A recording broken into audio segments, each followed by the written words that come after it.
Another one. Read it, run from it, destiny arrives all the same. Now it's his time. Should I say?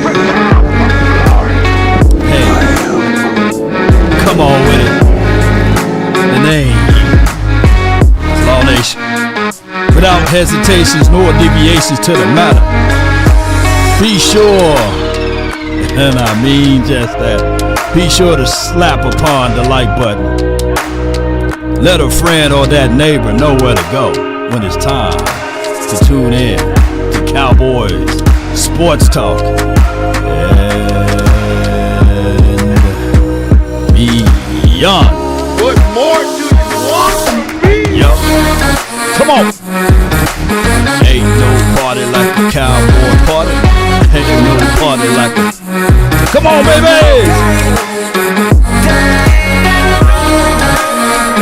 Come on with it. Stand tall or not at all. Come on, baby.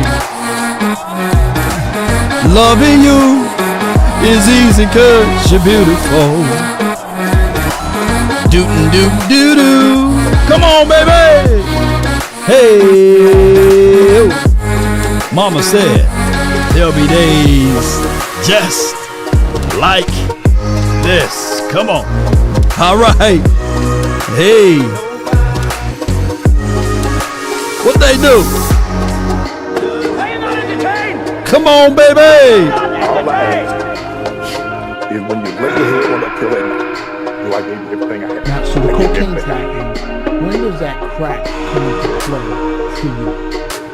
5, 4, 3, 2, and Riggs! Riggs! Come on with it! Emotional damage. Hey!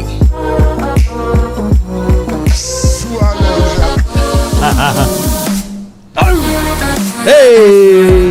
Ho! Lego! My ego! What's good with y'all, man?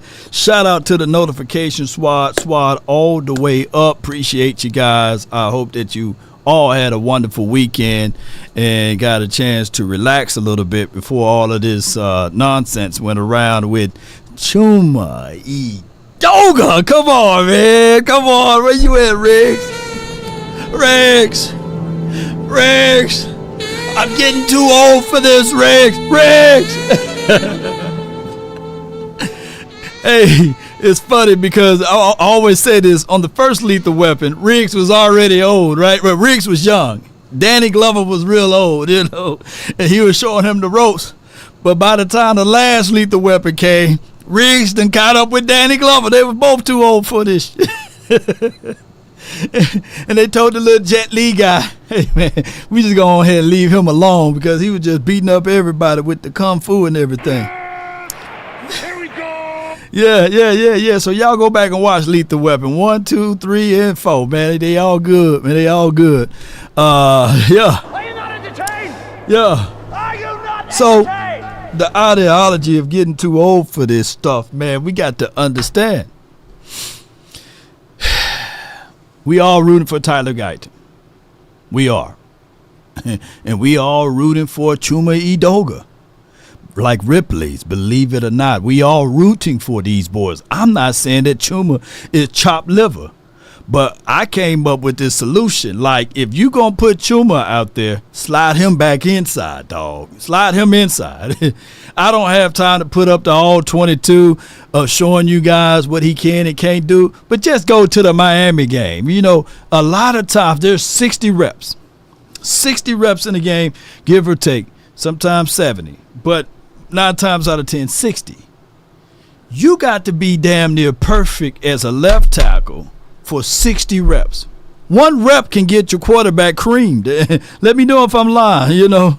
Yeah, it can get your quarterback. So I get it. You know, we can't say, well, Law, You can't just grade Chuma off for one rep. Sometimes all it takes is one, right? You know, all it took is one time. Ain't that right, April? All it takes is one time for you to see Tyrone in the club with a dude. You know, all it takes is one. You don't have to see multiple times like, hey, man, what's going on with him? Yeah, all it takes is one rep, man. So, pause if necessary. But what I'm trying to say here, ladies and gentlemen, is Chuma is better inside, right? Pause. But he is better inside because when he was drafted by the Jets, they had him at right tackle. Serviceable to a degree. Got moved from that spot because he gave up some situations, whereas, hey, he allowed his quarterback to get creamed. And then they slid him into the inside. Then they cut him. Then they said, you know what? The Falcons picked him up. And guess where they put him? Inside as guard. Guard. So what happened from there, ladies and gentlemen, is that when they saw that he was a guard, they cut him from Falcons. The Cowboys picked him up, and we were all saying, yeah, maybe he'll be a good swing tackle. Maybe, you know, in practice we can see him back at guard if possible. But we didn't foresee him being the starting left tackle in the event if Tyron Smith at the time when he was here goes out, right? So that's why we drafted Austin Richards. But with Mike Solari, his philosophy and his thought tracks is, hey, I don't want to put rookies out there. Newsflash, ladies and gentlemen. Chuma never played left tackle, so therefore he will be a rookie at left tackle. But they went with the less of evils, I guess, and they put him at left tackle. And I like what my guy Scott Walker says with Chuma. He's a good guy. But he have these glitches, you know, he have these can't get right moments. And at one point, you just don't want somebody to freeze up on you, right? You just don't want that to happen.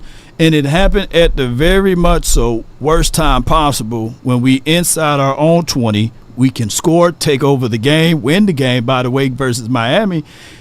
And he just had this glitch moment, you know, and allowed Bradley Chubb to, you know, get to the quarterback, and he threw the ball away because of the pressure. Now, I ain't a betting man around here, but if it was for me to bet on anything, I can tell you, you know, Bradley Chubb, he ain't no Myles Garrett. You know, I'm just saying, you know. Oh, my goodness. Action Powell, I appreciate you. I'm going to read his comment. He got a good comment there, and I appreciate you so much for your support. Action states that if Chuma starts, wouldn't that speak volumes of Guyton's abilities?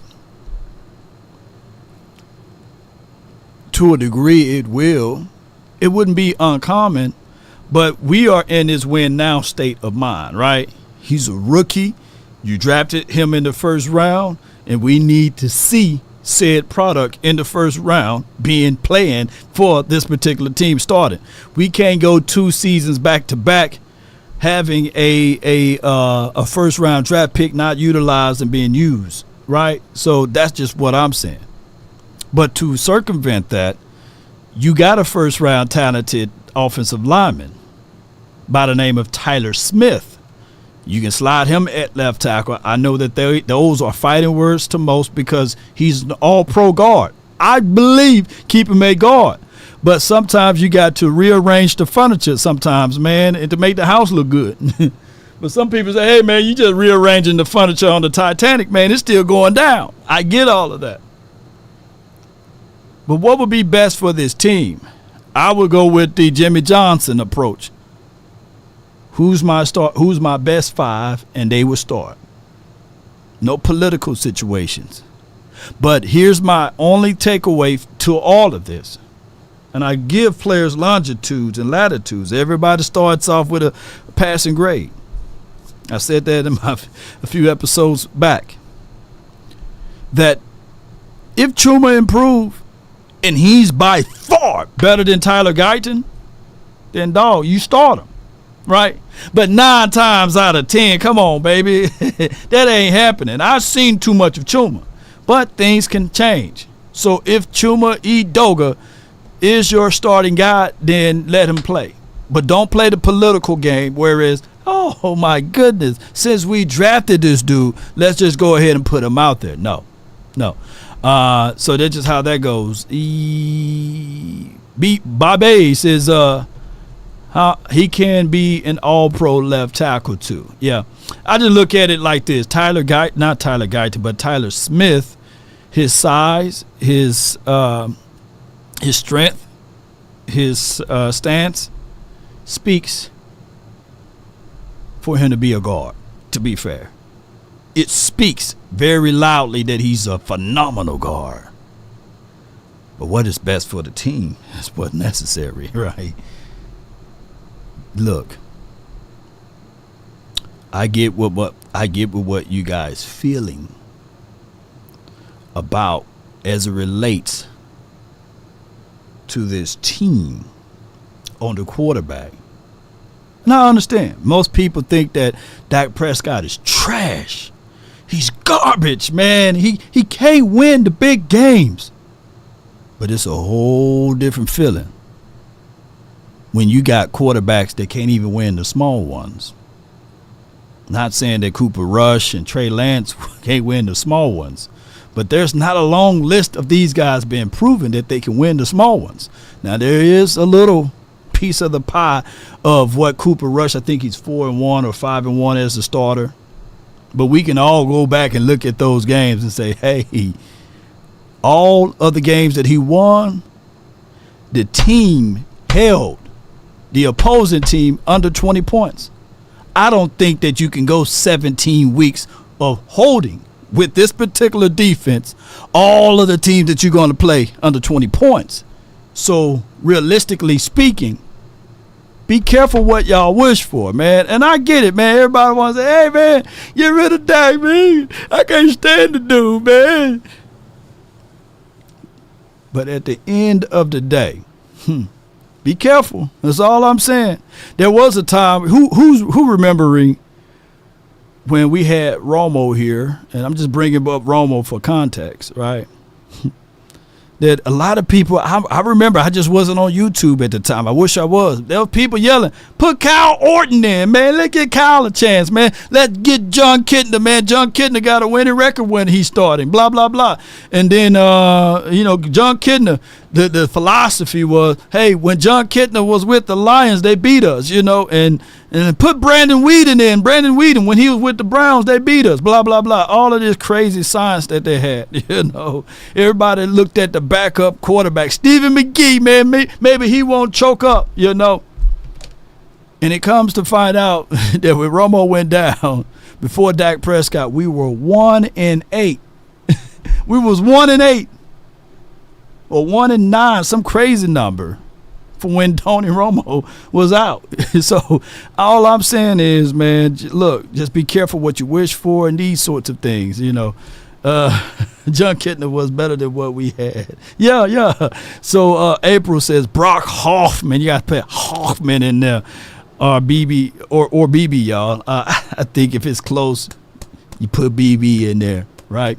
If it's close, put BB in there. Put BBs in there. Jason Garrett got Wade Phillips fired. Look, let's stop pouring down the alcohol and the salt. We're putting sea salt on this wound. Let's go ahead and let me post some salt on here because my guy Clarence, he was on TV the other day. My guy Clarence, and can't wait to bump into him when we get out there at the auction. One other thing. Smoke One For You, he sent me his address. I just need addresses from Stephen Carroll. And Spock, can you save me? Can y'all jump to Twitter or the X app, send me your address. Don't post it down here so that I can send you some stuff, man. And I appreciate Smoke One For You for winning the helmet. It will be mailed off to him, man. And so shout out and salute to Smoke One For You for all that he does for the nation. Let's see if I can get this Clarence thing going. Can y'all hear audio? Give me a 1 in the chat. Finish this sentence for me. After what we've seen this offseason, Cowboys fans should feel what? Frustrated. Mm-hmm. Frustrated. Why? I mean, and what I've seen is this. I've never seen the fan base this disillusioned. And I've been arguing on Twitter. Fans are so mad at players. And there are people who want to trade Micah Parsons. There are people who hate Dak Prescott. I was talking to this guy the other day, and he said, The people that want to trade Micah Parsons, man, that's the weirdest idea for everything, man. Oh, my goodness, man. Shout out to you, Garcia. Say prime time. Appreciate you. Well, the Cowboys have been mediocre. No, they have not. 3 12-5 seasons is not mediocre. They haven't won in the playoffs, but this is not a mediocre football team. They've not had mediocre success, and Dak has not been mediocre. But that's where we are because they haven't won, and there's this pile-up of frustration of not winning since 1996, that nothing is good enough, and I can understand that. The goal is to win a Super Bowl, but the idea that Dak sucks and you need to trade Micah.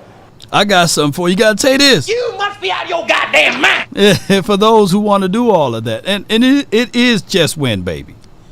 But we got to understand that, success is subjective.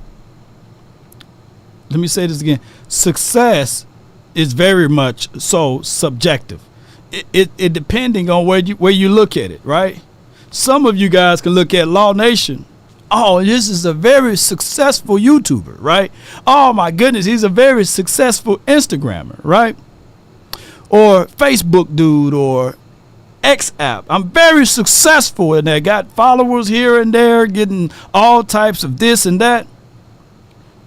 But to Mr. Beast, I can be not successful if I'm comparing myself to Mr. Beast, right? And you look at his YouTube, Mr. Beast started a YouTube channel tomorrow, and he got 5 million subscribers, right? He can put on a Cowboys jersey and uniform. He can start, Mr. Beast can literally tomorrow say that he's a Cowboys fan, right? And they would give him access to the game. They would give him tickets to, he wouldn't even have to do no donations and all raises. They would just fly him out to Oxnard and say, hey, this is Mr. Beast. He's successful. So success is very subjective, right? Because who all remember this? A lot of Eagle fans will say since 2000, right? But they don't include all of the years. A lot of them will say we are better than the Cowboys Eagles since 2000, right? Like their history starts at 2000. I can't make this stuff up. So they would make it seem, and it appears that our 3 Super Bowls that I got a chance to witness in the 90s was nothing. You can blow it and nothing but dust come off of it, but the value of those Super Bowls still the same, right? We have 5 collective rings and Super Bowl championships, but they will try to tear down your success because it's subjective. And there are a lot of Cowboy fans that will say, yeah, Lord, those Eagle fans are right. They won a Super Bowl in 2017. They are better, and those Cowboy fans are the faint ones, right? But the real ones sitting back saying, yeah, they might have won it since 2017, but they are not equal to us. They are not like us. Ain't that right? Kendrick, come on outside, Kendrick Lamar. Where you at? Kendrick, where you at? They not like us. They not like us. Yeah. They not like us. Yeah, but they'll try to beat you up. So I'm not trying to sit back and tell y'all that the Jones family is doing everything wonderful, right? That we should be smiling, right? There's a difference between explaining and complaining, right? I explain the situations. I tell you guys, hey, this is what to come. You can get mad at me, you can get happy or sad, but these are the truths. That you guys would say excuses, but they are the truths that you don't want to hear. So let's listen to the rest of this. It's a little overboard, but that's where we are with Cowboy fans. They're so frustrated and so disillusioned that I've ever seen. And again, to me, this is a season to me that's on the brink for the Cowboys. And the constant has been which man? That's Jerry Jones. Jerry Jones. There's no question about that. And the news with Jerry right now is that, yes, training camp starts next week, but on Monday before that, there is a lawsuit that he is bringing against Alexandra and Cynthia Davis in Texarkana. As we were just talking about before we came on, he is expected to testify, so he will be there. Yes. What do you expect from this, and can it impact his involvement with this lawsuit, the team, camp, contract talks, any of the like? Well, I've been covering the Cowboys since '97. You know, when my first year at camp was Barry Switzer getting arrested at the airport and the Michael Irvin trial. And the constant litany of controversies and off-the-field things that have happened and gone on since, and me, it's a laundry list. God dog. Hey, I tell you what. Let's blame Clarence, because we haven't won anything since Clarence been following the Cowboys. Clarence the problem. See, I figured it out. We get rid of Clarence, man, we can win some Super Bowls. Oh my goodness, man. I can tell you, when you're not able to put 100% into your business and your craft, it will spill over. You know, the lawsuit thing with Jerry Jones fighting for his life on that lady, whether or not it's his child or not his child, and not trying to get the DNA accepted and these sorts of things. Bro, sometimes, man, it just take that on the chin, dog. You 80, 81, 82, 83. Gene Jones know that this wouldn't be a conversation if you never laid down with the other lady, right? Because he didn't say, well, I never laid down with her, you know. So we know that you laid down with the lady, right? You're a not millionaire, you're a multi-billionaire with the B. Take that stuff on the chin, accept her as your own, and keep it moving, man. All of this fighting, man, shoot, man, look, you got more days behind you than in front of you, man. You can be thinking about this team getting us to the Super Bowl, but you going back and forth with courts and stuff like that. What do she want? She want to buy the team? You know, just go ahead and accept this, man. You lay down with that lady over 30 years ago. That's your little child, possibly. But look, just move on, man. But then somebody gonna say, nah, man. Fight, keep fighting, Jerry, keep fighting. Man, dog, come on, man. Every strand of your hair is gray, bro. That means you're getting closer to the creator. So just sit back, enjoy your team. You're a multi-billionaire. You don't supposed to be going back and forth to the court office, law office, and all of this stuff, trials, and trying to push this back, hoping that they can get tired and exhausted of it. Look, if you really care about the Cowboys, step down. Step down as the general manager. Move aside. Let someone else step in outside of Stephen Jones, because I think that's what's going on. Let somebody else step in, and let's get back to winning. Because you know what? Rev don't deserve that. Sadiq don't deserve this. Chris don't deserve this blunt. Well, Chris Blunt, got to put it all together, because Chris like, wait a minute, I do deserve this blunt, man. Hold on. But Unlucky don't deserve this. I'm Just a Fan don't deserve this. Carlos, Law Nation, we don't deserve this. We just want to see our beloved team win. We just want to have the conversation to be on the Cowboys side. Ain't this right, Lord Nova? Come on with it. Lynch. Yeah, Kobe and everybody. So we just want this team to be focusing on these contracts and getting things going.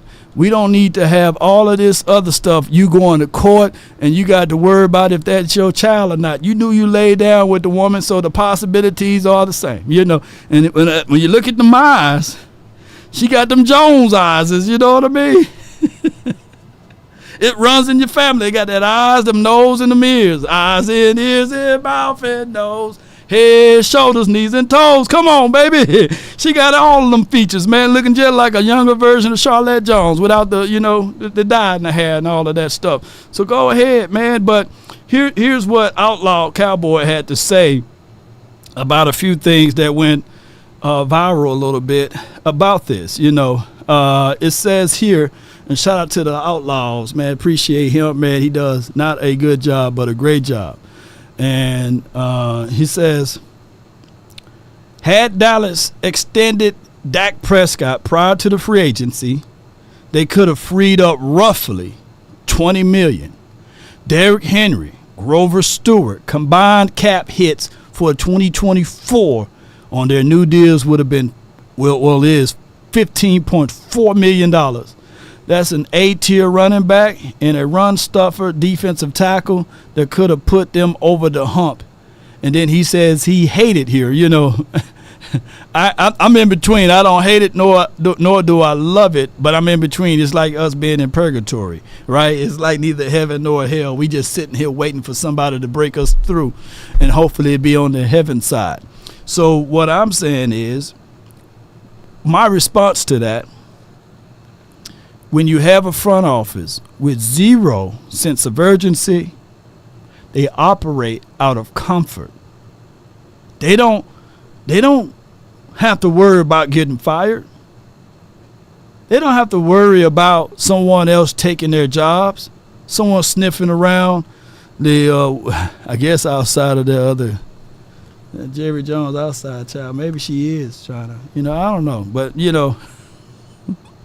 make no mistakes about it. I'm back outside. Okay, hey, get back inside. Get inside. Get inside. I'm back outside. That was Jerry telling. Q. Get inside. It made me mad. Q. Then made me mad again. Get back inside, girl. Get back inside, girl. I don't like your attitude. That was Jerry. Jerry said, too much glory hole. Damn! That's what it is. I want me some glory hole. Nah, dog, too early for that. See, that glory hole got you in trouble, man. Get your damn act together. All right, Jerry, I got my act together. So the main piece of this conversation stems down to this, what these boys had to say about Tyler Guyton and malpractice. I think that this was one of the games that big homie Brian Broaddus was playing, right? And the snippet came out, and we got to the conversations for a whole bunch of other things. Jerry Jones for president, baby. Well, I don't think it's going to be right now. I think there's still things that they got to get done, and I think this coaching staff feels like, do we want with our jobs kind of on the line, do we want to trust somebody going through growing pains? Let's get past this year and then worry about getting him some reps, because there would be some growing pains there with Guyton. But I say all that to ask you this, Brian. Does Guyton have to play, just for the context of this team specifically, the Cowboys and where they're at, does Guyton have to play and play well right now for that pick to be a success? Woo! Shit, that my dog, Brian Broaddus and Bobby Belt, man. Check them out on Love of the Star. The time to bang on the table is not now in July. The time to bang on the table and was right before the draft. That's why I said, like with Coach Marv and Darius, the thought track of them not really like super happy about Mike McCarthy. Those are some of the docile moments that we don't like of Mike McCarthy. Right? To a degree. If this is your last season, you don't have contracts foreseeable for the 2025-2026 season. I'm banging on the table to get impactful day one guys. What you gonna do? Fire me twice? Right? I'm banging on the table. I'm running up to the podium saying, I'm drafting this kid. Who gonna stop me? Jerry, you sit down. You got to go to court. I gotta handle these doggone players. You don't have the future for me for 2025 and 2026. I got to win now. So yeah, he should have weeble wobbled up there and said, "Hey, this is who I want." Right? The time of like not willing to go through growing pains is for the next coach. Let me know. Action says he got baby nuts. So it is what it is. First round expectations should always be to start, right? You didn't wait to get to this point to say, I'm going to draft a guy and stash him and hold him for 2 or 3 years, a la like we've been doing with our second round draft picks. Or is it something where he can sit for a year and that's not preferable, but you're still not complaining about it if he's a Pro Bowl type of player a couple years down the road? Because a lot of fans have felt like we're treating this first round pick as we didn't get free agency, so that's our 2024 now team building pick, so you need to get me somebody who can play right now. Yeah. Front office malpractice if Guyton is not starting at the very first practice. You think he just needs to get those bumps out now? Yeah. Yeah. We had Todd Archer on the very talented writer for ESPN that covers the Cowboys, I think, very well. We had Todd on yesterday. Mm-hmm. Todd Archer, to me, is a voice of reason in a lot of ways. Yep. Yeah. And he said something that I totally agree with. You can have your OTAs and minicamp practices of Chuma Edoga being out there running with the first team. Yeah. Chill. But, and I agree with him on this, you don't have him as the starting left tackle from day one of practice. Front office malpractice right there.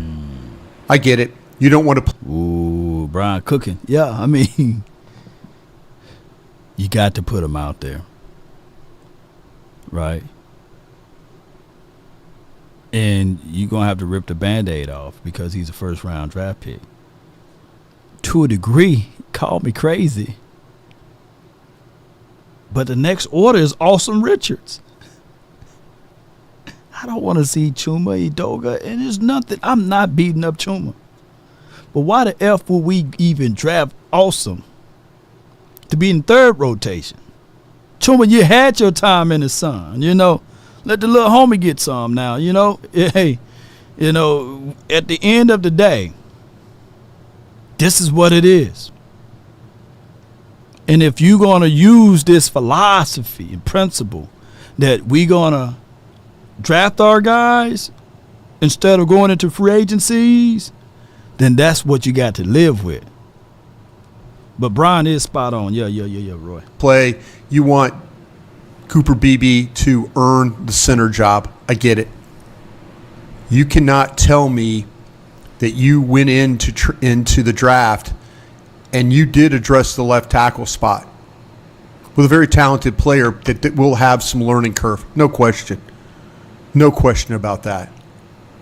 But if you don't put him out there from day one, why did you even make this pick? And why did you not try and re-sign Tyron Smith?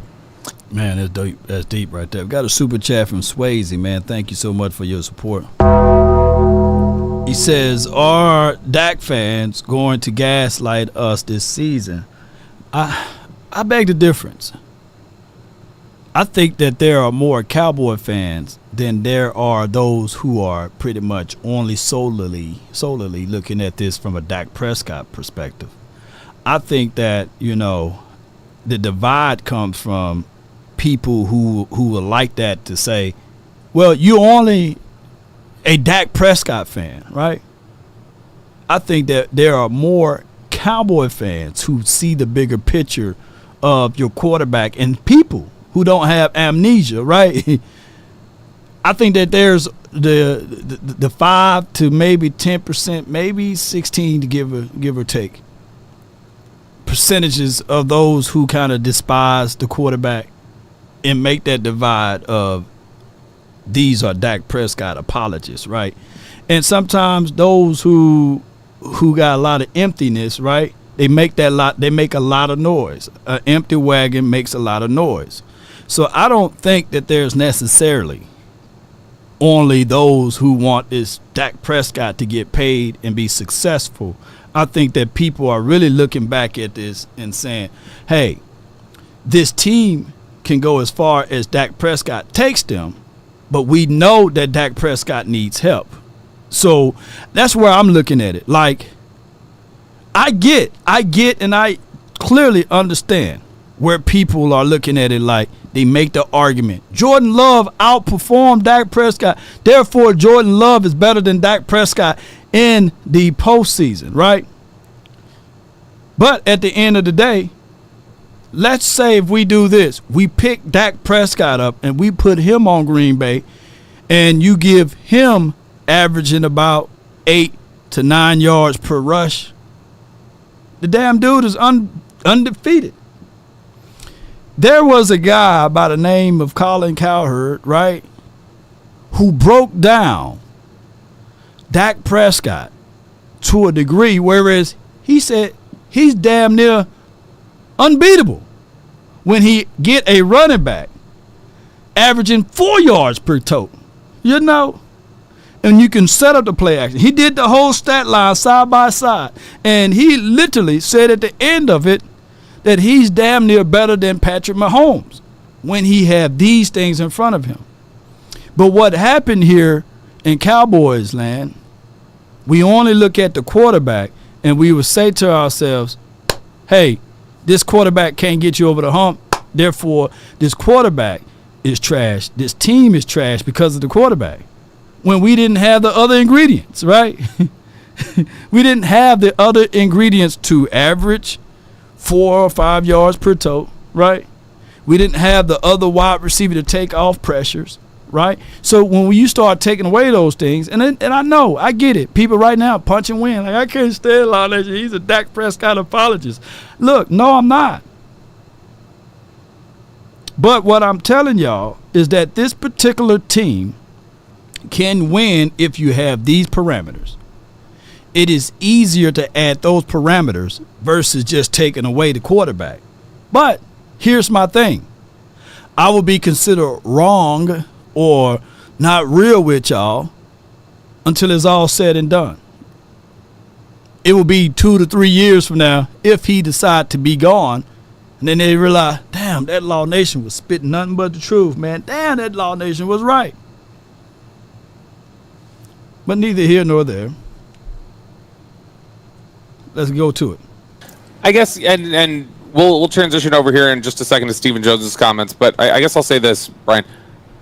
Would that be front office malpractice, or in that instance, if that's the way the practice setup would be, would that be more of a coaching question? Because the front office and the scouting department may pick somebody that the coaches then don't want to play. We drafted 2 offensive linemen. I'm saying the front office. Right. We drafted 2 offensive linemen that we think can be difference makers with our current group. I get center. I understand that one. I have no evidence. Okay, if you told me that Tyler Guyton struggled badly at left tackle, I'm moving Tyler Smith to left tackle and putting Bass or BB at left guard. Yep. Yeah. That's what I would. And going to battle. Yeah. Will they do that? Probably not. Here's the thing. News flash. My God, let me see if I can find this, man. Hold on. Love y'all, man. Love y'all to death, man. Hold on. Ooh, I gotta go down this little list. Y'all bear with me. Bear with me. All right. Top offensive linemen: Trent Williams, Lane Johnson, Tristan Wirfs, Penei Sewell, Andre Thomas, Creed Humphrey, Chris Landstrom, Joe and Laramie Tunsil, Frank Ragnar. There's a guy that's on the top offensive lineman. He was drafted in the first round, plays for the New York Giants. His name is Andrew Thomas. Do he struggle against the Cowboys front 4 when we play them every year? Do he struggle every year? Because I got to bring the realism back to the table. Do he struggle every year when we play the Giants? Do that Thomas kid, I like the Thomas on the back of his name, but do he struggle? Don't even look at the rest of the list, but do he struggle right here? You know, he's the top 10 offensive lineman. They got him number 5. Do he struggle? I see a lot of yes. Put 1 in the chat if he struggle. Put 2 in the chat if he don't. I shouldn't see no 2s because that brother struggles, man, when he playing against us. So all you got to do is say yes. So we took a guy that played right tackle, right, less than 3 months ago, and we're going to slide him to left tackle. And he got to go up against Parsons, Law, MK. He got to go against Marshawn Nealon, for those who don't know. He got to go up against all of those boys. You damn right he going to struggle. Oh, yeah, he going to wet the bed a little bit. They going to eat him up. They going to eat him up. What the Cowboys can't do is say, hey, man, this dude is struggling. Let's just go ahead and move him up out of there, you know. He going to struggle, y'all. That's the part of the game, especially a rookie. I liken this to Tyron Smith versus DeMarcus Ware. Did DeMarcus Ware force Tyron Smith into some unfavorable situations? We were like, God dog. But hey, this is going to help him out down the stretch. You're going to win some, you're going to lose some. But then we start looking at, damn, D-Ware is eating this dude up. We got to keep him. We got to keep him at right tackle. We can't put him at left tackle year one. That's just how it goes, man. So trust and believe. Parsons is going to rip this kid apart. Yeah. This is where we hold them. Please come home. That we going to be like? I got beans and bologna. Nay, because he going to struggle, man. and whoever you put there. You can go bring Tyron Smith back. He going to struggle. You can put Awesome. He going to struggle. Tyler Smith, kick him to the outside. He's going to struggle. I don't think so. But I would. That's what I would do if you that don't is my trust it. safety. That is my safety net right now. If there, I am going to find out if Tyler Guyton is good enough to play in the National Football League, and I know it's going to take, it's going to take some time, and there's going to be a learning curve. But I'm not. I'm doing it right off the jump. Yeah. And then Mario says he should face Parsons all camp. And this is where I give a little disagreements to. Parsons, I like Parsons, but he only got a handful of pass rush moves. He's not a real hand technique guy. Take the wrist, move it around you, and slap that down. He's going to kill you with speed, bend, and bull rush, right? So I would love to throw in some Parsons, some D-Laws, because you got to figure out ways for guys who know how to set the edge and containment with strength. D-Law is going to give him some good work. I like to know how the MK kid is going to look like. And on top of that, whoever else we have that can get around to the edges, I need for Tyler Guyton to see every shape, form, or fashion type of pass rush, because he got a lot of real estate to keep up and catch up with. And speaking of that, before they go too far into the weaves of everything, let's listen to the other Brian who does film breakdown and film assessments and things like that. Bear with me for a quick second, ladies and gentlemen. Let's listen to what he had to say of my guy before he even got to the pros or what have you. And there's some good stuff in there, y'all. The Cowboys traded back in the first round to the 29th selection to take Tyler Guyton out of Oklahoma. Sam Williams, too. Here he is Yeah. in a bowl game, 2022, against the 19th pick in this draft, Jared Verse. Like, you watch him against the best player he played with at Oklahoma. And he lined up on Jared Verse a dozen times in his bowl game. And he dominated him in every phase that you can. You watch him here, and you watch his set. You watch his hands. Watch. Bam. See the inside post right here? Here comes an end tackle twist. Get him to the guard. Be patient. Wait for the tackle to loop. That's good. Look at that extension right there. Oh, my goodness. That's good right there, bro. And then he struck first. Quarterback got all the time in the world to make this throw. And then get your big arms, long arms on him so the pass can be thrown. That's a damn good rep right there. Look at that, man. Look at that. Yeah. Like, you watch him and you go, maybe the best brings out the best in him. Like, watch the inside. And just to be fair, this Verse kid, he ain't no one to sneeze at. I like his skill set. He's a good pass rusher. Post right here. It's natural. It's a fluid. It's the way it has to be right Yeah. here. Bam. Yeah. Inside post. He wants the inside. Stop it. Yeah. Jam. Get in there. Jam right there. Now, what are you going to do with it? Other hand on him. There you go. Hand-to-hand combat. Yeah, get him. Now you watch him. Gee, that's a good rep. Here's my only thing is, we got to flip it. We got to flip it like Pop said on